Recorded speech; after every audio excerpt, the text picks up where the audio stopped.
Super net കോട്ടയിൽ നല്ല beautiful പാറ്റേണിലാണ് ആ ഒരു മൾട്ടി കളർ ത്രെഡ് എംബ്രോയിഡറിയിൽ വന്നിരിക്കുന്ന സാരിയാണ്. ജസ്റ്റ് ഒരു റീസ്റ്റോക്ക് അപ്ഡേഷൻ വീഡിയോ ആണ് കേട്ടോ. നമ്മൾ ലാസ്റ്റ് വീക്ക് ചെയ്തിരുന്നു ഈ ടൈപ്പ് സാരീസ്.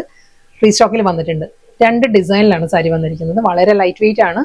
നമ്മൾ എപ്പോഴും ഒരു ഹോളി കമ്മ്യൂണിന് ബാപ്റ്റിസത്തിനെല്ലാം വളരെ ആപ്റ്റ് ആയിട്ടുള്ള ഒരു കളർ പാലറ്റിലുമാണ് സാരി വരുന്നത്. നമുക്ക് അമ്മമാർക്കും യങ്സ്റ്റേഴ്സിനും ഒരുപോലെ ഡ്രേപ്പ് ചെയ്യാവുന്ന നല്ല ബ്യൂട്ടിഫുൾ ഫാബ്രിക്കിലും നല്ല ബ്യൂട്ടിഫുൾ പാറ്റേണിലുമാണ് സാരി. സെയിം ഫാബ്രിക് തന്നെ, സൂപ്പർ നെറ്റ് കോട്ട തന്നെ സാരിയുടെ ഫാബ്രിക് വന്നത്. നല്ലൊരു ഡിഫറെന്റ് പാറ്റേണിലാണ് വന്നിരിക്കുന്നത്. ഇതിലൊരു മൾട്ടി കളറിൽ നല്ലൊരു ഡിജിറ്റൽ പ്രിന്റ് വന്നിട്ട് അതിനെ ഹൈലൈറ്റ് ചെയ്യുന്നത് ആ ഒരു ത്രെഡ് വർക്ക് വെച്ചിട്ടുണ്ട്. നല്ലൊരു ഓഫ് വൈറ്റ് ത്രെഡിന്റെ ആ ഒരു എംബ്രോയിഡറി വർക്കാണ് ബോഡി കംപ്ലീറ്റ് വരുന്നത്. അടുത്ത സാരി വീണ്ടും ആ ഒരു പേസ്റ്റൽ സോഫ്റ്റ് പിങ്ക് തന്നെയാണ് സാരിയുടെ ഒരു ബേസ് വരുന്നത്. ഡിസൈൻ മാറിയിട്ടുണ്ട്. ആ ഒരു ഫ്ലോറൽ ഡിസൈൻസിന്റെയും എംബ്രോയിഡറി വർക്കിന്റെയും പാറ്റേൺ മാറിയിട്ടുണ്ട്. ഫാബ്രിക്കും സെയിം തന്നെ. ആ ഒരു ടിഷ്യൂം സൂപ്പർ നെറ്റ് കോട്ടയും കൂടി ബ്ലെൻഡഡ് ആണ് സാരിയുടെ മെറ്റീരിയൽ വരുന്നത്. Same work and same fabric. ആ ഒരു കളർ പാലറ്റ് മാറിയിട്ടുണ്ട്. ഇത് വരുന്ന ഒരു ഐവറി ബ്ലെൻഡഡ് ചിക്കു ആണ് സാരിയുടെ ടോൺ വന്നിരിക്കുന്നത്. സെയിം സ്റ്റൈലിൽ തന്നെ ആയിരിക്കും. ഫുൾ ബോഡി അതേ പാറ്റേണിൽ തന്നെയുള്ള embroidery work, double side border. Last സാരിയാണ്. ഇതിന്റെ ഒരു ഡിസൈൻ മാറിയിട്ടുണ്ട്. ഇത് വരുമ്പോൾ ഈ ഒരു ബ്ലോക്ക് ഡിസൈൻസിലാണ് ബോഡി കംപ്ലീറ്റ് വന്നിട്ട്